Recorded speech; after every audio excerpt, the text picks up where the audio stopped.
আসসালামু আলাইকুম। BBN MBA সলিউশনের পক্ষ থেকে সবাইকে জানাই অভিনন্দন ও শুভেচ্ছা। আজকে আমরা আলোচনা করব বিবিএ অনার্স এবং এমবিএ পার্ট 1 পিরিয়ডের জন্য অত্যন্ত গুরুত্বপূর্ণ একটি সাবজেক্ট বিজনেস স্ট্যাটিস্টিক্স নিয়ে। বিজনেস স্ট্যাটিস্টিক্স অত্যন্ত গুরুত্বপূর্ণ একটি সাবজেক্ট কোরিলেশন।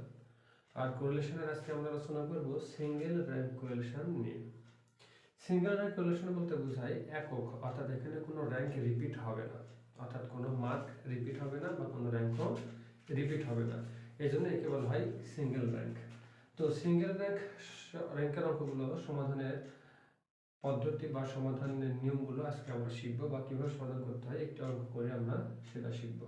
তার আগে আমার ফেসবুক পেজে যারা নতুন তাদের কাছে অনুরোধ, আমার এই বিবিএন এমবিএ সলিউশন মনিটর এই পেজটি যারা নতুন তারা অবশ্যই ফলো করে আমাদের সাথে থাকবেন, এবং যারা আমাদের ভিডিও ক্লাসগুলো নিয়মিত দেখেন তাদেরকে অসংখ্য ধন্যবাদ। আমাদের ক্লাসগুলো অত্যন্ত দ্রুত পেতে BBMBA24 ইউটিউব চ্যানেলটি সাবস্ক্রাইব করে আমাদের সামনে চলার পথকে ত্বরান্বিত করুন।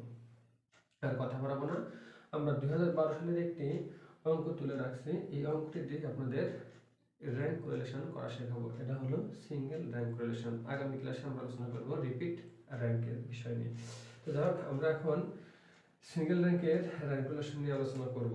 এই অঙ্কটি করতে হলে আমাদের শুরু থেকে সলভ করতে হবে। সলভটি হলো নিম্নরূপ: ক্যালকুলেশন অফ র্যাঙ্ক কোরিলেশন।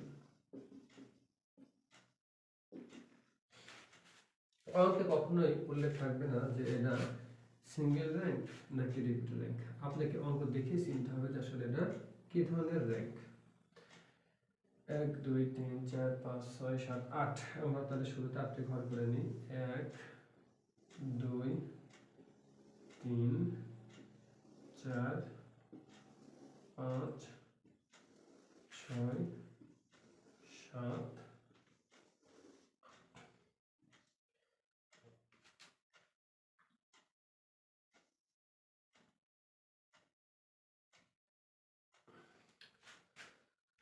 তাহলে এখানে এখন আমরা অ্যাকাউন্টিং ম্যানেজমেন্ট, এদের আমরা নাম দেব র্যাঙ্ক এক্স, র্যাঙ্ক ওয়াই, তারপরে আমরা ডি নির্ণয় করব, তারপরে আমরা ডি স্কোয়ার নির্ণয় করব।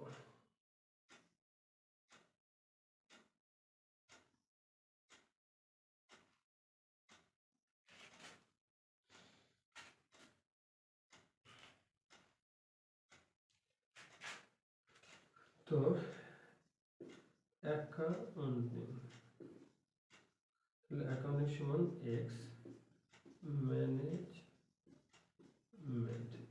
এর সমান ওয়াই। তাহলে আমরা যখন অ্যাকাউন্টিং এর র্যাঙ্ক করব তখন আমরা ধরে নিলাম আর এক্স, যখন ওয়াই এর র্যাঙ্ক করব তখন ধরে নেব আর ওয়াই।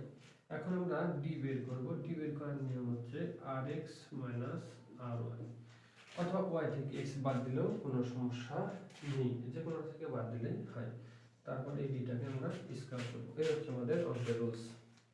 তাহলে অ্যাকাউন্টিং এর মান আছে কি 70 48 58 55 54 50 60 52। ম্যানেজমেন্টে 62 47 53 60 55 68 51 48। এখন আমরা র্যাঙ্ক তৈরি করব। র্যাঙ্ক তৈরি করার দুইটা পদ্ধতি আছে, একটা হচ্ছে ছোট, একটা হচ্ছে বড়। অর্থাৎ স্বাভাবিকভাবে যদি আমরা একটা ক্লাসে পরীক্ষা নেওয়ার পরে আমরা স্টুডেন্টের রোল নির্ধারণ করি, তাহলে কি করি, যে সর্বোচ্চ মার্ক পাই সে 1, তারপরে যে সে কে 2, তারপরে যে সে হলো 3। ঠিক এরূপভাবে আমরা র্যাঙ্ক করতে পারি। আরেকটি হলো ছোট থেকে, অর্থাৎ যদি আমরা খারাপ বিবেচনা করি তাহলে যে সবটাতে কম মার্ক পেয়েছে সে কি খারাপ, সেদিক থেকে হচ্ছে র্যাঙ্ক কি, যে কম মার্ক পেয়েছে সে 1, তারপরে যে কম পেয়েছে সে 2, তারপরে যে কম পেয়েছে সে 3। এরূপ অর্থাৎ আমরা ছোট থেকে অথবা বড় থেকে র্যাঙ্ক করতে পারি। আমরা সাধারণত বড় থেকেই র্যাঙ্ক করে থাকি। তাহলে এখন আমরা অ্যাকাউন্টিং এর র্যাঙ্ক করব। তাহলে অ্যাকাউন্টিং এর সর্বোচ্চ মার্ক আছে কত, 70। তাহলে এই ব্যক্তি হচ্ছে 1। 70 এর পরে আছে কত, 60, তাহলে 2। তারপরে 60 এর পরে আছে কত, 58, তাহলে এ হচ্ছে 3। 58 পরে আছে কত 55, তারপরে এই হলো 4, 54, 5, তারপরে কত 52, তাহলে হচ্ছে 6, তারপরে কত 50, এ হলো 7, তারপরে 48, এ হলো 8, অর্থাৎ বড় দিক থেকে। আর একে অঙ্কে কখনোই আমরা একবার বড় থেকে বা ছোট থেকে করব না, অর্থাৎ অ্যাকাউন্টিং করলাম বড় থেকে আর ম্যানেজমেন্ট করবো ছোট থেকে, এমনটা করা ঠিক নয়। এজন্য আমরা ম্যানেজমেন্টেও বড় থেকে করব। তাহলে এখানে সবচেয়ে বড় মাপ কত 68, তাহলে 68 হলো 1, তারপরে কত 62, তাহলে 62 হলো 2, তারপরে কত, তারপরে আছে হচ্ছে 60, এ হলো 3, তারপরে কত আছে, তারপরে আছে হচ্ছে 55, এ হলো 4, তারপরে আছে 53, এ হলো 5, তারপরে আছে 51, এ হলো 6, তারপরে আছে 48, এ হলো 7, তারপরে আছে 47, এ হলো 8। এখন আমরা ডি নির্ণয় করবো। ডি নির্ণয় করার নিয়ম কি, আরএক্স থেকে আরওয়াই বাদ, তাহলে একে থেকে যদি আমরা 2 বাদ দিই তাহলে এখানে দাঁড়ায় -1, 8 থেকে 8 বাদ দিলে 0, 3 থেকে 5 বাদ দিলে -2, 4 থেকে 3 বাদ দিলে 1, 5 থেকে 4 বাদ দিলে 1, 7 থেকে 1 বাদ দিলে 6, 2 থেকে 6 বাদ দিলে -4, 6 থেকে 7 বাদ দিলে -1। এই মানটাকে আমরা এখন স্কয়ার করব, আর স্কয়ার করলে মাইনাস থাকে না। 1 0 2 2 4 1 1 1 1 1 1 6 6 36 4 4 16 1 1 1, তাহলে 4 1 5 5 1 6 6 1 7 7 1 8 8 16 24 24 আর 4 হলো 40 40 70, অর্থাৎ এখানে আমাদের ডি স্কয়ারের যোগফল দাঁড়ায় 70।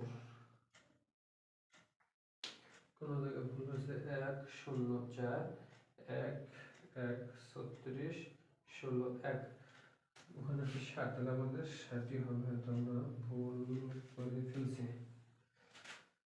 তাহলে D square is equal to 60, একটু 1 4 5 6 7 8 8 8 আর হচ্ছে 16 24 24 এর 24 এর ওখানে 24 24 থেকে যদি 4 নিয়ে 40 60 60, তাহলে এই জায়গাতে হলো ওদের র্যাঙ্কুলেশনকে প্রকাশ করা হয় হচ্ছে বড় হাতের অক্ষর আর দ্বারা, বড় হাতের অক্ষর আর দ্বারা র্যাঙ্কুলেশন প্রকাশ করা হয়। এটা সূত্র 1 minus summation 1 minus 6 summation D square n cube minus n, n cube minus n, এই হলো আমাদের সূত্র। তো এটা যদি সূত্র হয় তাহলে আমরা এই পরের লাইন করতে পারি 1 মাইনাস 6, আর ডি স্কয়ারের মান কত 60, n বলতে গেলে আমাদের যে কয়টা সংখ্যা অর্থাৎ 8, 8 এর উপরে কিউব, তারপরে 8। এরপরের লাইনটি তাহলে দাঁড়ায় কি, 60 কে যদি আমরা 6 দ্বারা গুণ করি তাহলে হয় 360, আর নিচে হয়েছে 504, 360 এর নিচে করলে হয় হচ্ছে 504, আর এইখানে যদি আমরা 1 থেকে বাদ দেই হচ্ছে 71 0 71, তাহলে আমাদের থাকে হচ্ছে 28 29, অর্থাৎ 0.29। এই হলো আমাদের সিঙ্গেল র্যাঙ্কুলেশন। আশা করি অঙ্কটি আপনারা বুঝতে পারছেন, আর যদি তারপরে আপনার কোনো প্রশ্ন থাকে তাহলে আমাকে কমেন্ট বক্সে প্রশ্ন করে যাবেন। তাছাড়া এনইউ, বিবি অনার্স এবং এমবি সংক্রান্ত যে কোনো ধরনের প্রশ্ন আপনারা আমাকে হোয়াটসঅ্যাপে, মেসেঞ্জারে এবং কি কল দিয়েও করতে পারেন। আর আপনাদের পছন্দের যে কোনো ধরনের ক্লাস যদি আপনার সমস্যা মনে হয় যে এই ক্লাসটি নিয়ে আপনার উপকার হবে তাহলে আমাকে জানাবেন, আমি সেই ক্লাসটি করার চেষ্টা করব। তো যাই হোক, সবাই ভালো থাকুন এবং বিবিএ অ্যান্ড এমবি সলিউশন মনিটরের পেজের সাথে থাকুন এবং আমাদের ক্লাসগুলো নিয়মিত দেখতে বিবিএ MBA 24 ইউটিউব চ্যানেলটি সাবস্ক্রাইব করে আমাদের সামনে কাজ পথকে ত্বরান্বিত করুন। সবাই ভালো থাকুন, আল্লাহ হাফেজ, আসসালামু আলাইকুম।